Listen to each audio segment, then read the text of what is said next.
So I just watched Other Visits Part 1, and I'm starting to wonder if the Vok just see Earth as their personal greenhouse. Otherwise known as the Rock'em Sock'em Robot episode, we see the aliens finally return, or at the very least preparing to return, as their energy signatures are picking up and a new alien site has been discovered, partially in thanks to Tigatron and Airraiser, unfortunately, and some of the scouting that Tarantulas and Rhinox have been doing. This is a two-parter. There's a lot to unpack.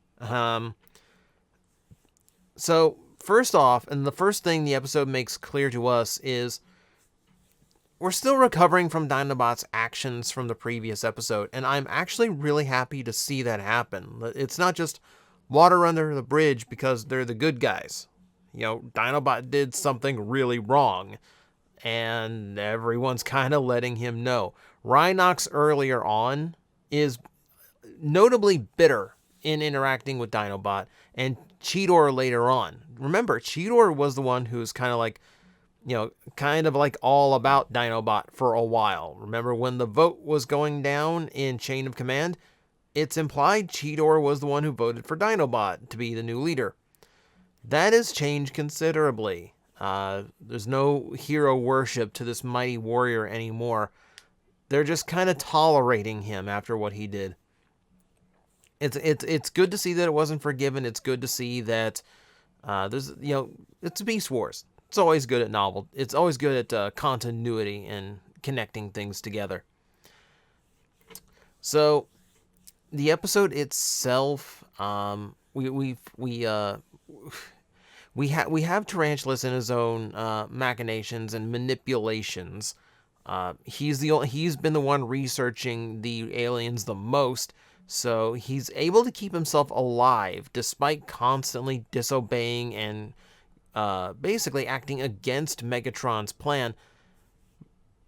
Mostly because he can always just use the aliens and his knowledge about them to get out of these bad situations. And it works out. Works out pretty well. Keeps him alive. The end of the episode is where we find out his motivations for it. Racism, as it turns out. He absolutely hates the aliens, wants to wipe them out completely.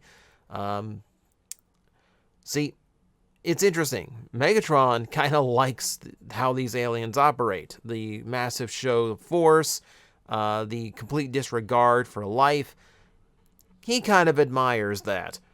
But at the same time, this whole incident kind of hints to us of Tarantulas' actual origins. We never really get a full explanation about them, but the fact that Tarantulas has a deeper knowledge of the Vok than he is letting on tells a lot. That he is not just your standard Predacon. There's a lot he's aware of that the rest are not, and it's what's driving his hate that he brings out in this episode, or rather that Black Arachnia brings out. Hello, Mental Link. That's like an underlying thing throughout the episode. I mean, obviously, the main part about this episode is dealing with another alien arrival. Every time they show up, they bring a more and more powerful weapon. Well, scratch that. I guess the Planet Buster is a little bit more direct than this, though. Considering the Predacons and Maximals managed to survive the planet burner, I'm surprised that the Vok just sent another one of their devices down instead of something that could maybe, handle the job a little bit better. This basically just seemed to be handing another weapon to Megatron in the end of the day. So, there's a few things to talk about here. For starters, Megatron's jamming stations are finally paying off. We've seen in past episodes where he's been ordering those being put up. The lack of communication for the Maximals is what prevents them from saving Tigatron and Airraiser, who are the first victims of the alien plant. Interesting that it beamed two of them away and then beamed in this big, what essentially is a big plant base. And not entirely sure why. It didn't take Cheetor either, and Cheetor showed up. Cheetor showed up later.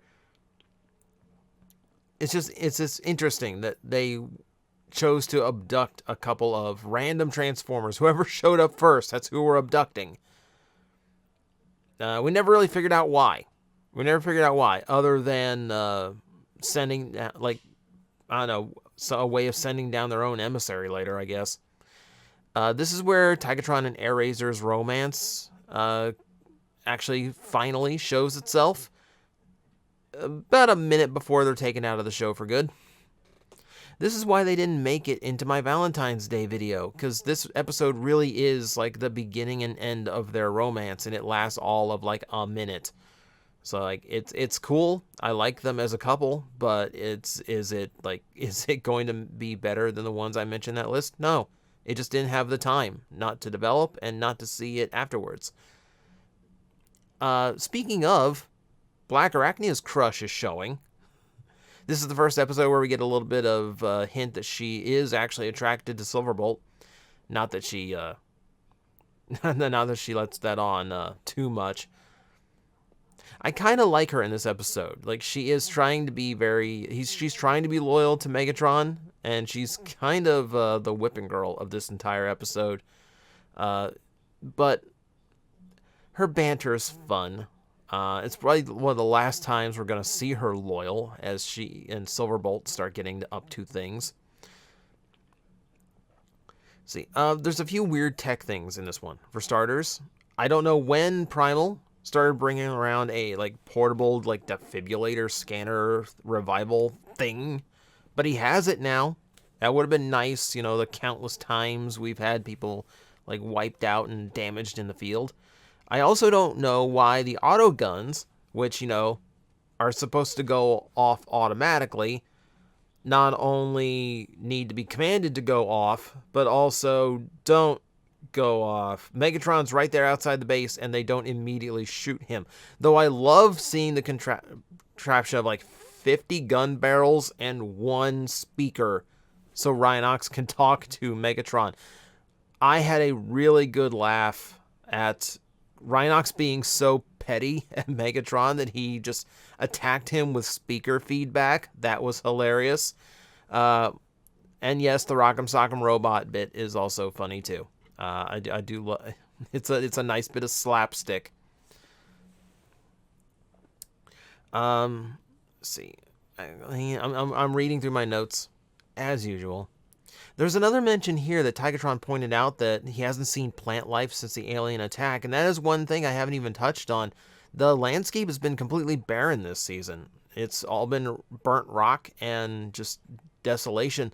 The Maximal base shows a lot more damage than it did in Season 1. The Predacon base is noticeably burned to a dark gray instead of that green color it had in Season 1.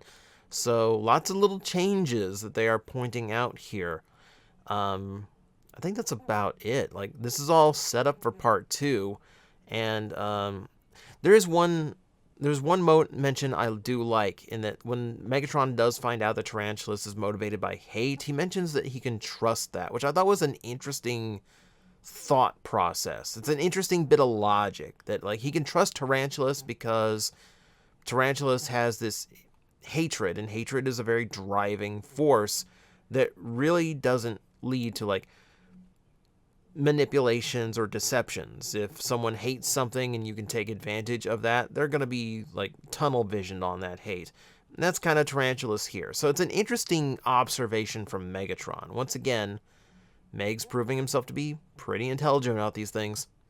So that's what I got for part 1. It's general thoughts. It's a lot of setup.